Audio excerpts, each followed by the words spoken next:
अस्सलाम वालेकुम। मैं डॉक्टर मोहम्मद नूरुल इस्लाम।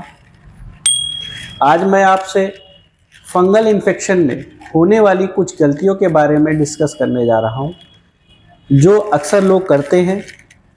कई बार जाने अनजाने में हो जाती है और कई बार लोगों की सलाह पर या किसी के देसी नुस्खों के चक्कर में आ जाते हैं और वो अपने फंगल इन्फेक्शन को, जो 2.5 से 3 महीने में ठीक हो सकता था, उसको वो और टाइम तक बढ़ा लेते हैं।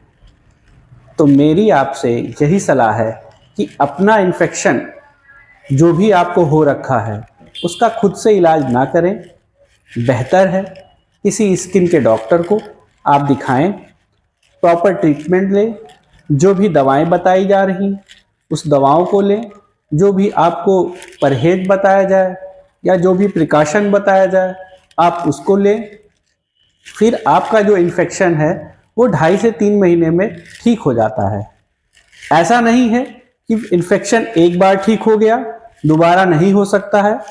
ऐसा भी देखा जाता है इन्फेक्शन एक बार ठीक होने के बाद दोबारा भी हो सकता है। तो इसमें ये मत सोचिए कि दोबारा इन्फेक्शन कैसे हो गया, मैंने तो प्रॉपर दवा ली थी फिर भी मुझको इन्फेक्शन हो गया। देखिए, इसमें गलतियां क्या होती हैं। इन्फेक्शन जो होता है, फंगल इन्फेक्शन जो होता है, मोस्टली जो फंगल इन्फेक्शन है या तो किसी दूसरे की वजह से होगा जिसको घर में हुआ हो, या आसपास जो आपके सराउंडिंग्स में रह रहे हैं उनसे आपने कुछ चीज़ें शेयर की हो, टॉवेल वगैरह या गारमेंट्स वगैरह, उसकी वजह से शायद आपको हुआ हो। तो ये ज़रूरी नहीं कि एक बार ठीक हो गया तो दोबारा नहीं होगा। ऐसा इसलिए दोबारा होता है कि आपका जो फंगल इन्फेक्शन था उसको आपने ठीक से केयर नहीं किया, जिसकी वजह से वो आपको दोबारा हो गया। दोबारा होने की कई वजह है कि प्रॉपर आपने हाइजीन मेंटेन नहीं किया। आपको अगर पसीना ज़्यादा होता है तो आपने पसीने को होने दिया, उस जगह पे बहुत देर तक नमी रहने दी, जिसकी वजह से वो इन्फेक्शन दोबारा हो गया।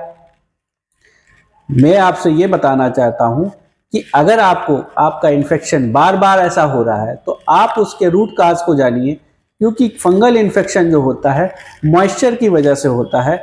अगर मॉइस्चर बॉडी में ज़्यादा देर तक रहेगा तो ये इन्फेक्शन फिर से पनपना शुरू कर देता है। आप जब दवा भी ले रहे हों तब भी अपनी बॉडी को ज़्यादातर ड्राई रखें, जितना हो सके ड्राई रखें।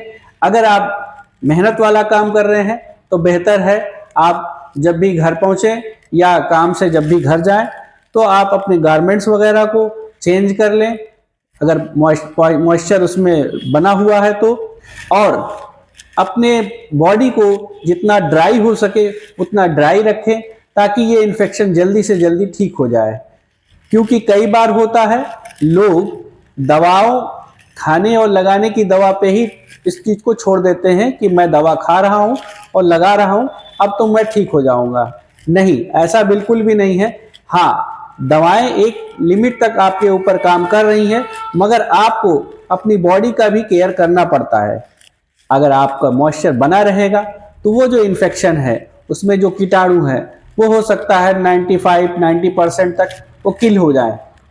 अगर वो 5% भी बच गए और आपने दवा बंद कर दी तो फिर से वो उनका ग्रोथ स्टार्ट हो जाता है, फिर से वो आपके बॉडी पर फिर से हो जाएगा।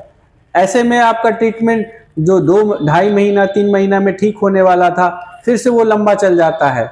इसमें डॉक्टर के प्रिस्क्राइब दवाओं के साथ आपको हाइजीन भी मेंटेन करना होगा और मॉइस्चर बॉडी में ना रहे, जितना ड्राई रख सके अपनी बॉडी को उतना अच्छा होता है। और एक चीज़, कई बार लोग देसी नुस्खों के चक्कर में आ जाते हैं। मेरे पास एक पेशेंट आया था जिसने देसी नुस्खा इस्तेमाल कर लिया था। किसी ने उसको गांव में बताया कि चिलबिल एक पेड़ होता है, उसकी पत्ती को पीसकर उस इन्फेक्शन पे आप लगा लीजिए तो आपका इन्फेक्शन ठीक हो जाएगा। उसको इन्फेक्शन चीक्स पर हो रखा था, उसने उस पत्ती को पीसकर अपने चीक्स पर लगा लिया। लगाने के बाद वो इन्फेक्शन जो 2.5 से 3 महीने में ठीक होने वाला था वो उसका ट्रीटमेंट करीब 7 से 8 महीने चलाना पड़ा। क्यों? क्योंकि वो इन्फेक्शन पे जब लगाया उस पत्ती को पीसकर तो उस जगह पे उसको स्कार पड़ गए। इन्फेक्शन भी ठीक नहीं हुआ, उल्टा उसको स्कार भी पड़ गए। पहले तो उसका ट्रीटमेंट फंगल इन्फेक्शन का चलाना पड़ा। फिर जब इन्फेक्शन ठीक हो गया, फिर उस स्कार का ट्रीटमेंट करीब 5 से 6 महीने चलाना पड़ा। ऐसे में जो इन्फेक्शन 2.5 से 3 महीने में ठीक हो सकता था, उसको उसने बढ़ा लिया। अब इसमें उसका टाइम भी बढ़ गया, कॉस्ट भी बढ़ गई। तो मैं यही कहना चाहता हूं, कभी भी आप स्वयं ही डॉक्टर ना बन जाएं और ना ही किसी के कहने पर, ना ही किसी मेडिकल स्टोर वाले के या किसी की देसी नुस्खों पर अपनी बॉडी पर इसका ट्राई ना करें, क्योंकि कई बार हो सकता है किसी एक को उसका कुछ फायदा मिल जाए। जरूरी नहीं वो जिस नुस्खे को आपको बता रहा है वो उस इन्फेक्शन के लिए कारगर है भी नहीं, क्योंकि उसको पता नहीं है वो इन्फेक्शन है क्या और उस इन्फेक्शन को कैसे ठीक किया जाता है, उस इन्फेक्शन को ट्रीट करने के लिए दवाएं कितने दिन तक चलानी है। अगर इसमें गलत दवा चल गई, इन्फेक्शन ठीक होने के बजाय आपको परेशानी और ज़्यादा उठानी पड़ जाती है। उसमें पेशेंट को टाइम भी जाता है, पैसे भी ज़्यादा जाते हैं। और कभी भी दवाओं के भरोसे आप ना रहें, दवाओं के साथ साथ डॉक्टर की बताई हुई एडवाइस भी फॉलो करें। अगर डॉक्टर ने आपको बता रखा है प्रॉपर हाइजीन मेंटेन करनी है, आपको प्रॉपर स्किन पे जो भी इन्फेक्शन है उस पर दवाएं लगानी है, दवाओं को टाइमली आपको खाना है, तो आप दवाओं को टाइमली खाइए, दवाओं को टाइमली लगाइए, जिससे आपका इन्फेक्शन आगे बढ़ने ना पाए। और बॉडी को जितना ड्राई हो सके उतना ड्राई रखें। कभी भी फंगल इन्फेक्शन के लिए कई बार होता है, लोग बोलते हैं डॉक्टर साहब ब्लड टेस्ट करा लीजिए, तो मैं आपको बता देना चाहता हूं फंगल इन्फेक्शन के लिए ब्लड टेस्ट ज़रूरी नहीं होता है। ब्लड टेस्ट कभी ना करवाएं, ब्लड टेस्ट के चक्कर में ना फंसें। कई बार होता है लोग ब्लड टेस्ट वगैरह करवा लेते हैं, डॉक्टर साहब मैंने ये टेस्ट करवाया उसमें मुझे कुछ निकल के नहीं आया। क्यों निकल के आएगा भाई, जब उस इन्फेक्शन को ब्लड से कोई लेना ही देना नहीं था तो उसमें क्या रिजल्ट आएगा। तो कभी भी ब्लड टेस्ट के चक्कर में ना पड़े। मैं आपको यही सलाह देना चाहता हूं कि जब भी आपको फंगल इन्फेक्शन हो तो डॉक्टर की सलाह के अकॉर्डिंग ही अपनी दवा लें। कभी भी आप सेल्फ मेडिकेशन ना करें। 200-500 फीस बचाने के चक्कर में आप किसी दूसरे की सलाह पर अपनी बॉडी को कंप्रोमाइज ना करवाएं, क्योंकि अगर आपने कोई भी दवा लॉन्ग टाइम तक अगर खानी है और बिना डॉक्टर की प्रिस्क्राइब के आप खा रहे हैं, तो कई बार होता है आपका लीवर किडनी को कॉम्प्रोमाइज करना पड़ जाता है।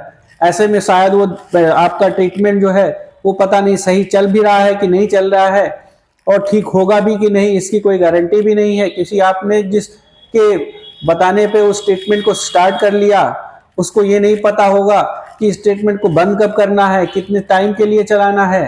तो बॉडी को ऐसे ही किसी के हवाले ना कर दें। उम्मीद है इस वीडियो से आपको कुछ जानकारी जरूर हासिल होगी।